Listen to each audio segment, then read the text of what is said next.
Flat కొనాలనుకుంటే కొనే ముందు నేను చెప్పిన విషయాన్ని ఒకసారి జాగ్రత్తగా వినండి.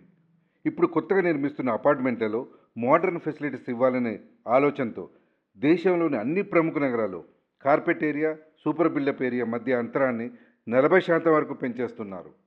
Hi everyone, this is Upender, property advisor. బిల్డర్ల ఆలోచన మంచిదే కావచ్చు, కానీ ఇలా పెంచుకుంటూ పోవడం వల్లే మీరు వాడుకునే స్థలం తగ్గిపోతుంది.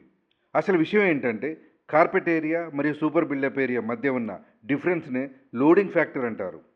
ఈ లోడింగ్ ఫ్యాక్టర్ను పెంచుకుంటూ పోవడం వల్లే మీరు వాడుకునే ఏరియా తగ్గిపోతుంది. ఒక షాకింగ్ న్యూస్ ఏంటంటే, హైదరాబాద్లో 2019లో 30% ఉన్న లోడింగ్ ఫ్యాక్టర్ ఇప్పుడు 2025 సంవత్సరం వచ్చేసరికి 38% పెరిగింది. ఇదేదో నేను చెప్పడం లేదు, ప్రముఖ రియల్ ఎస్టేట్ సర్వీసులు అందించే సంస్థ అన్రాక్ సర్వే చేసి మరి ఈ విషయాన్ని స్పష్టం చేసింది. ఇదేదో రెరా ప్రకారం అయితే బిల్డర్లు కొనుగోలుదారులకు కార్పెట్ ఏరియా ఎంత ఉండాలనేది ముందే స్పష్టం చేయాలి.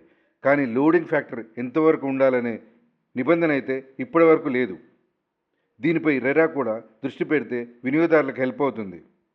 బిల్డర్లు ఈ విధంగా లోడింగ్ ఫ్యాక్టర్ని పెంచుకుంటూ పోవడం వల్ల, అంటే మీరు చెల్లించే అమౌంట్లో ఎక్కువ భాగం లిఫ్ట్లు, స్టెప్స్, లాబీ, కామన్ ఏరియాలకు వెళ్ళిపోతుంది. అందువల్ల ఫ్లాట్ కొనే ముందు లోడింగ్ ఫ్యాక్టర్ అడగడం మర్చిపోవద్దు.